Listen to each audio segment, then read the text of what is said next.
जम्मू में anti encroachment drive को लेकर एक बहुत बड़ा हंगामा आज देखने को मिला। 2 जगह पर एंटी एनक्रोचमेंट ड्राइव लॉन्च की जम्मू म्युनिसिपल कॉर्पोरेशन ने। एक जगह पर जिस दुकान को तोड़ा गया, जिस दुकान का नुकसान किया गया, बाद में पता चला कि उस दुकान ने कोई वायलेशन की ही नहीं थी, लेकिन तब भी उस दुकान को टारगेट किया गया। दूसरी जगह पर एक और कारोबारी के साथ छेड़छाड़ की गई। उस कारोबारी ने बाद में जब स्टे दिखाया शटर तोड़ने के बाद, जम्मू म्युनिसिपल कॉर्पोरेशन ने वहां पर अपनी इविक्शन ड्राइव को रोका। आखिरकार ये जम्मू में हो क्या रहा है, और जो सुबह हुआ उस पर उसके बाद क्या कुछ हुआ? क्या जम्मू म्युनिसिपल कॉर्पोरेशन की कमिश्नर ने संज्ञान लिया गलती का? इसी पर बात करने के लिए मेरे साथ है Jammu chamber of commerce and industry के प्रधान अरुण गुप्ता। ये भी आपको बताएं कि आज Jammu chamber of commerce and industry के प्रधान अरुण गुप्ता ने जम्मू चैंबर के इतिहास में बहुत बार ऐसे मौके आए हैं जब जम्मू चैंबर सड़क पे उतर आया है। ये एक लंबे समय के बाद जम्मू चैंबर के प्रधान को लोगों ने सड़क पर धरना देते हुए देखा। अरुण जी, पहले मुझे ये बताइएगा कि प्रधान धरना दे रहा है, प्रधान सड़क पर बैठ रहा है, वो भी जम्मू के कारोबारियों का प्रधान। आखिरकार ऐसी स्थिति क्या बनी कि आपको खुद धरने पे बैठना? देखिए, मुझे प्रधान किसने बनाया है? मुझे बिजनेस कम्युनिटी ने प्रधान बनाया है, और बिजनेस कम्युनिटी का कोई भी इशू होगा मैं उनके साथ खड़ा हूँ। देखिए, ये जो आज का जो विषय है, मैं उस बात को लेकर के एक बात जरूर कहना चाहूँगा। जिस तरह से एक एंटी एनक्रोचमेंट ड्राइव जो है म्यूनसिपैलिटी की तरफ से की जा रही है, कहीं ना कहीं उसमें खामियां हैं। उन लोगों को बैठ करके सोचना चाहिए, उनको स्टेक होल्डर्स के साथ सिटिंग करनी चाहिए। आखिर वो अचीव क्या करना चाहते हैं, क्या चाहते हैं वो? अगर तो इस डिमोलिशन से कोई वो अचीव कर रहे हैं तो हमें कोई दिक्कत नहीं है। वो अचीव नहीं कर रहे, सिर्फ और सिर्फ लोगों को परेशान कर रहे हैं और लोगों को नुकसान कर रहे हैं। या आज देखिए यहाँ क्या हुआ है, इन लोगों को इतना भी नहीं पता कि भाई जो कोर्ट का आर्डर है, अगर कोर्ट ने एक आर्डर किया है तो उसका आर्डर का आप पहले कॉपी तो लो। पहले तो आप पता आइडेंटिफाई करो कि ये किस जगह के लिए कोर्ट ने ऑर्डर किया है। एक व्यक्ति है, उसकी 4 जगह दुकानें हो सकती हैं, 3 जगह उसके प्रेमिसेस हो सकते हैं, लेकिन इसका मतलब ये नहीं है कि यहाँ पर उसका शोरूम चल रहा है, उसी को डिसमेंटल करने के लिए ऑर्डर पास किया गया है। मैंने सुबह जब मुझे पता चला, मैंने इमीडिएटली मेयर साहब को फ़ोन किया। तो मेयर साहब का कहना क्या था कि आप हितेश जी से बात करो, जॉइंट कमिश्नर। और मैंने जब जॉइंट कमिश्नर से बात की तो वो मुझे बता रहे थे कि जो हमने किया है वो जस्टिफाई कर रहे थे, लेकिन जस्टिफिकेशन के लिए भी कोई एक सिस्टम होता है। जस्टिफिकेशन, अगर आप दोपहर को जाते वहाँ वो उसको डिसमेंटल करने के लिए, उसको डिमोलिश करने के लिए, वो अपना ऑर्डर भी बता सकते थे। वो बता सकते थे कि ये जो चीज़ है वो इस मतलब हमारी शॉप के लिए नहीं है ऑर्डर, वो गोडाउन के लिए है। और गोडाउन को आप डिसमेंटल करना है, उसका अगर आपने अगर कोर्ट का ऑर्डर जो आया है, अगर उसको आपने सील करना है, सील करिए, डिमोलिश करना है, डिमोलिश करिए। और आपने शोरूम को आपने डिमोलिश कर दिया और आप जस्टिफाई कर रहे हो। पहली बात, मैंने आज 2 चीज़ें देखी। एक चीज़ तो ये है, कोर्ट जब भी कभी ऑर्डर करती है, ट्रिब्यूनल कोर्ट हो या हाई कोर्ट हो, वो एक चीज़ करती है, चाहे वो कहेंगे कि इस बिल्डिंग को डिमोलिश करो, और या फिर करेंगे कि इस बिल्डिंग को सील कर दो। आज म्युनिसिपल कमेटी ने दोनों चीज़ें वहाँ पर लागू कर दी, दोनों चीज़ों को वहाँ पर अडॉप्ट किया। वहाँ सीलिंग का नोटिस भी लगा दिया, और डिमोलिशिंग का जो एक ड्राइव थी उसको पूरे तरीके के साथ किस तरह से डिमोलिश कर सकते हैं। अब बता रहे हैं कि जब हम आए तो आपने हमें उस समय बताया नहीं। मौका कहाँ देते हैं ये? पुलिस फोर्स के साथ आते हैं।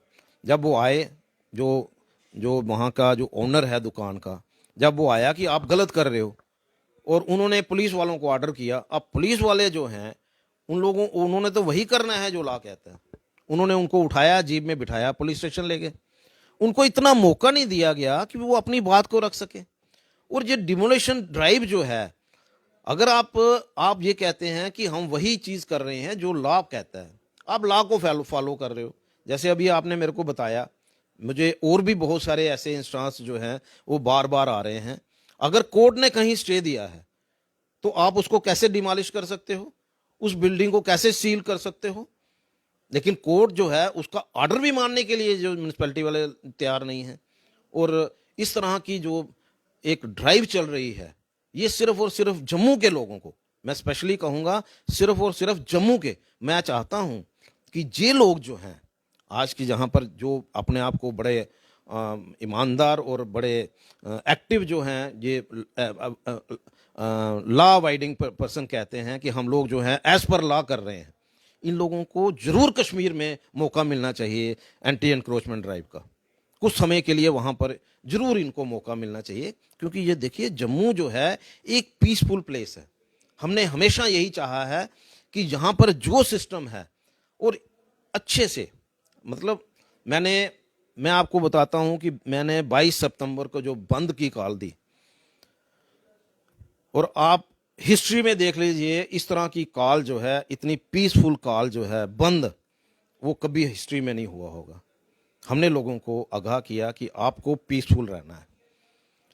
आज इन्होंने हमें मजबूर कर दिया कि हम लोग जो हैं 20 सड़क में बैठ करके, और जब मैंने इनको कहा कि आप आइए, अब मैंने म्यूनसिपल कमिश्नर से बात की, पहले तो मैंने उनको कॉल की, फिर उनकी कॉल आई, तो मैंने उनको कहा कि ये जो हुआ है गलत हुआ है।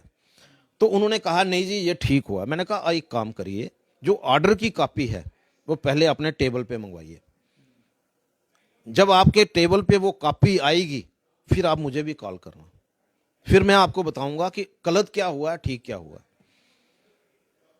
उन्होंने जॉइंट कमिश्नर हितेश को यहां पर भेजा। अब जॉइंट कमिश्नर पूरी फाइल लेके आए। मैंने कहा आप बताओ ये फाइल क्या बोल रही है और आपने क्या काम किया है। तो मैं डिप्कॉम साहब से भी मेरी बात हुई, डीसी साहब से भी बात हुई, और मैंने कमिश्नर साहब को भी बात की। मैंने कहा देखिए इस तरह का एटमॉस्फेयर मत खड़ा करिए कि जम्मू के लोग जो हैं एक बार फिर से एक एजिटेशन मोड में खड़े हो जाएं, और आने वाले दिनों में ये ना हो फिर गवर्नमेंट को लगना शुरू हुआ हो कि कश्मीर तो हम लोग जो हैं उसको तो ठीक नहीं कर पा रहे, जम्मू बिगड़ रहा है, और जम्मू बिगड़ेगा तो इन लोगों की करतूतों की वजह से बिगड़ेगा जो अपने आप को यहाँ के बॉस बन रहे हैं। मैं ये समझता हूँ ये लोग जो हैं, जिन लोगों को बिठाया गया है to provide the service to the people, उन लोगों को इसलिए थोड़ा बिठाया है कि आपने एक ऑर्डर बनाया है वो पत्थर पे लकीर बन गया है। ऐसा कभी नहीं हुआ। हमेशा एडमिनिस्ट्रेशन जो है पब्लिक फ्रेंडली होनी चाहिए, लोगों से मिल करके लोगों के मसाइल जो हैं उसको हल करना चाहिए, और अगर कोई इशू है तो जो स्टेक होल्डर्स हैं उनको बोल करके सिस्टम को ठीक करना चाहिए, ना कि माहौल को बिगाड़ना चाहिए। आपने पूरे मतलब 2 महीने में 4 महीने में 10 बिल्डिंग गिरा दी, 20 बिल्डिंग गिरा दी, तो उससे क्या हो जाएगा? स्मार्ट सिटी बन जाएगा?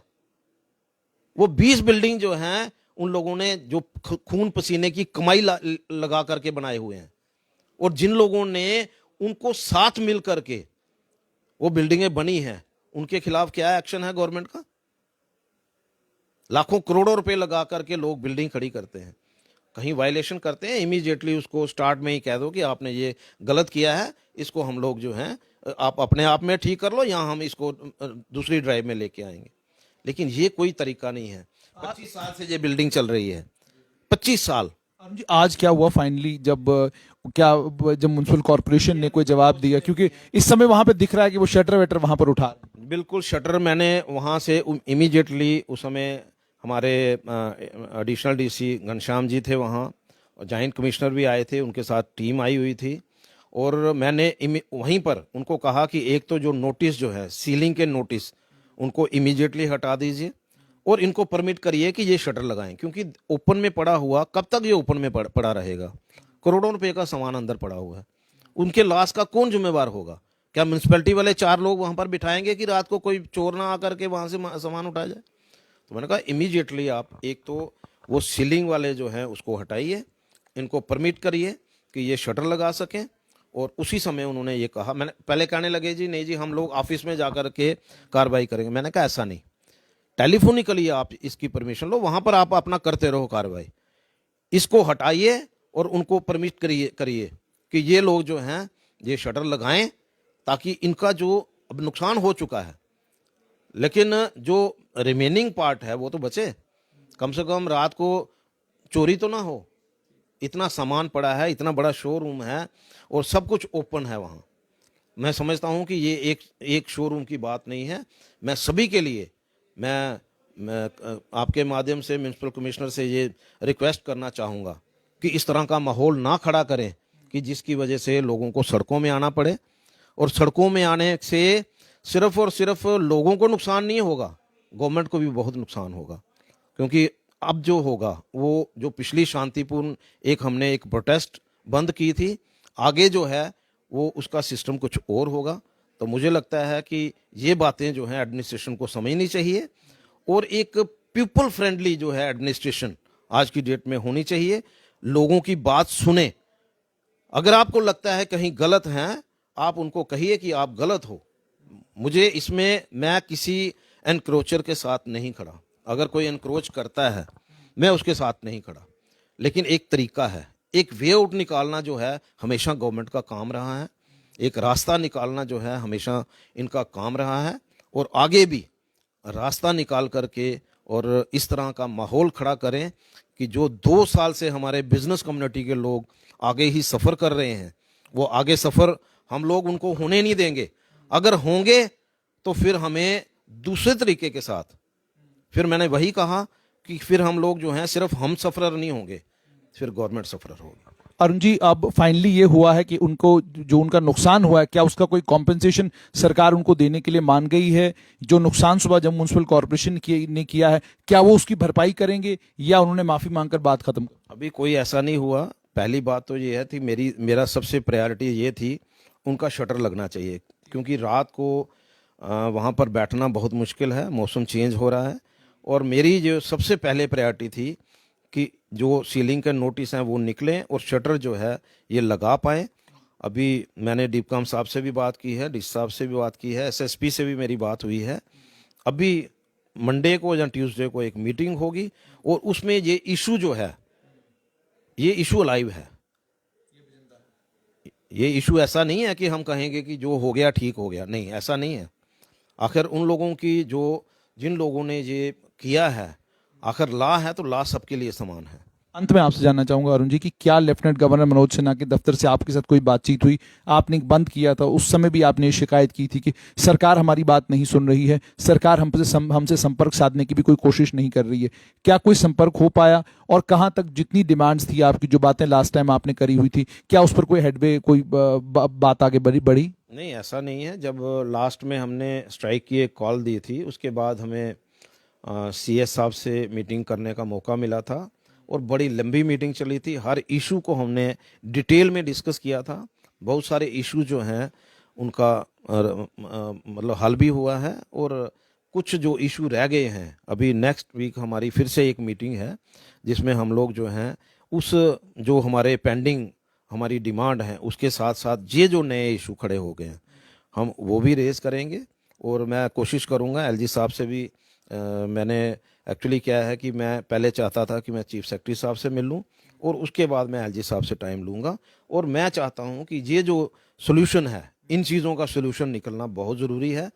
हम लोग जो हैं पीसफुल लिविंग लोग हैं, हम कभी भी अब नहीं चाहते कि किसी तरह की एजिटेशन जो है वो जम्मू में होनी चाहिए। लेकिन मैं आपके माध्यम से ये ज़रूर कहना चाहूँगा कि हमें एजिटेशन करने के लिए मजबूर ना किया जाए और जो भी चीज़ें हैं रास्ते उनके निकालें और एमिकेबल रास्ते जो हैं वो निकलना चाहिए। बहुत बहुत शुक्रिया। तो ये थे Jammu chamber of commerce and industry के अध्यक्ष अरुण गुप्ता। साफ तौर पर इनका ये कहना है कि कारोबारी ऑलरेडी कोविड-19 के कारण परेशान है, उस परेशानी से आहिस्ता आहिस्ता कारोबारी बाहर निकलना शुरू हुआ है। सरकार को अगर एंटी एनक्रोचमेंट ड्राइव भी करनी है तो कारोबारियों को कॉन्फिडेंस में लेना जरूरी है। अलग अलग कारोबारियों के जो एसोसिएशन है उन एसोसिएशन के साथ संपर्क साधना जरूरी है ताकि कारोबारियों को दिक्कत और परेशानी का सामना न करना पड़े। दूसरी बात उन्होंने ये भी कही कि किसी भी ऐसे व्यक्ति के साथ जो सरकारी जमीन के ऊपर कब्जा कर रहा है या सरकारी जमीन के ऊपर काबिज है, हम उसके साथ कतई भी नहीं है, लेकिन गलत कहीं पर होगा उसको बर्दाश्त भी नहीं किया जाएगा।